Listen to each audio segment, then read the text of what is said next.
ভূমিধস ঝুঁকিতে রয়েছে কক্সবাজারের রামু উপজেলার পাহাড়ের চূড়ায় অবস্থিত বৌদ্ধ ধর্মাবলম্বীদের প্রাচীন লাউয়ে জাদি বা প্যাগোডা। জাদিটি রক্ষায় জরুরিভাবে উদ্যোগ না নিলে যে কোনো সময়ই এটি ধসে পড়তে পারে, ঘটতে পারে বড় ধরনের প্রাণহানির ঘটনাও।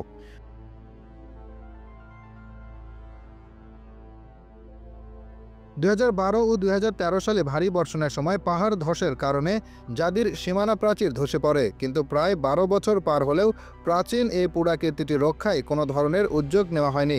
জানা গেছে 330 ফুট উচ্চতায় ঠাঁই দাঁড়িয়ে 300 বছরের প্রাচীন স্থাপত্য রামুর লাউয়ে জাদি।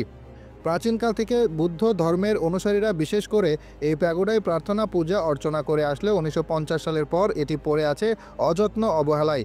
কক্সবাজারের রামু নাইখাংছড়ি সড়ক হয়ে 3.5 কিলোমিটার পূর্বে গেলেই কাওয়ারখোপ পাহাড়ের উপরে চোখে পড়বে বিশেষ দৃষ্টিনন্দন এই প্রাচীন প্যাগোডা।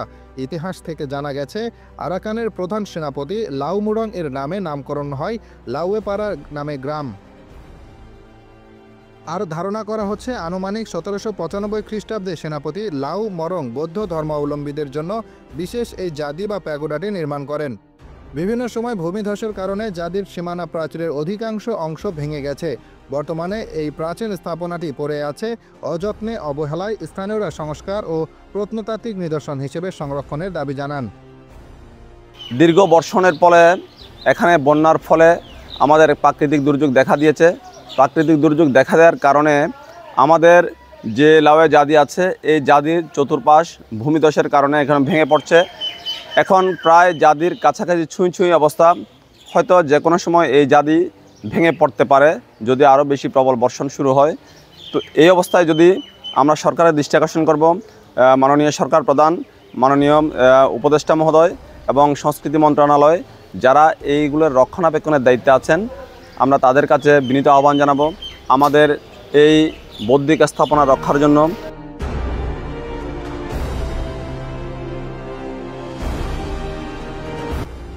নতুন করে উদ্যোগ নেওয়ার কথা জানান রামু বৌদ্ধ পুরাকীর্তি সংরক্ষণ পরিষদের সভাপতি প্রজ্ঞানন্দ ভিক্ষু।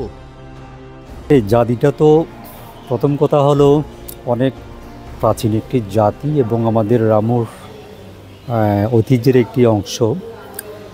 কিন্তু বিগত বেশ কিছু বছর ধরে যে দফায় দফায় বন্যা হলো, তো সবথেকে বেশি যেটা ক্ষতি হয়েছে যে প্রায় 20 থেকে 25 মিনিট একেবারে গোড়া থেকে সীমানা প্রাচীর ধসে পড়েছে। জাদির যেটা মূল ছিল সেফগার্ড হিসেবে ছিল সুরক্ষার জন্যে, তো এটা ভাঙার পরে মূলত জাদির প্রায় গোড়া ছুঁয়ে গেছে, ভাঙন এমন পর্যায়ে চলে গেছে। তো সীমানা প্রাচীর ধসে পড়ার পরে যেহেতু উঁচু জায়গা, পাহাড়ি জায়গা, পরবর্তীতে বিভিন্ন সময়ে এগুলা ক্ষয় হতে হতে একেবারে এখন জাদির গোড়া ছুঁয়ে গেছে। তো প্রায় 400 ফিট পাহাড় চূড়ায় অবস্থিত। তো এটা একটা ঐতিহ্য হিসেবেও কিন্তু এটার গুরুত্ব আছে। এটা রক্ষা করা, সংরক্ষণ করাটা জরুরি। আর আরেকটা যেটা বিপদের আশঙ্কা দেখি সেটা হচ্ছে, এটা তো সড়কের পাশে মানুষজনের বসতি আছে, গাড়ি চলাচল আছে। কোনো সময় যদি এটা কোনো বিপদ হয়, এটা যদি ধসে পড়ে কোনো অংশ, তাহলে কিন্তু বড় ধরনের একটা আশঙ্কাও হবে। তো সব কিছু মিলিয়ে দিনে দিনে অনেক দেরি হয়ে গেছে এটা সংরক্ষণ করার জন্যে। এটা তো আসলে সাধারণ মানুষের বা আমরা যারা আছি কমিউনিটির সামান্য ফান্ড দিয়ে তো এটা হবে না, কাজ তো অনেক বড় হয়ে গেছে এটা।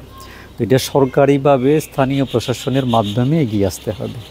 তো আমরা স্থানীয় প্রশাসনের মাধ্যমে সরকারের কাছে এই অনুরোধ করব, আবেদন জানাই যে বড় ধরনের কোনো ক্ষয়ক্ষতি হয়ে যাওয়ার আগে জরুরি ভিত্তিতে যাতে এটা সংরক্ষণের জন্য উদ্যোগ গ্রহণ করা হয়।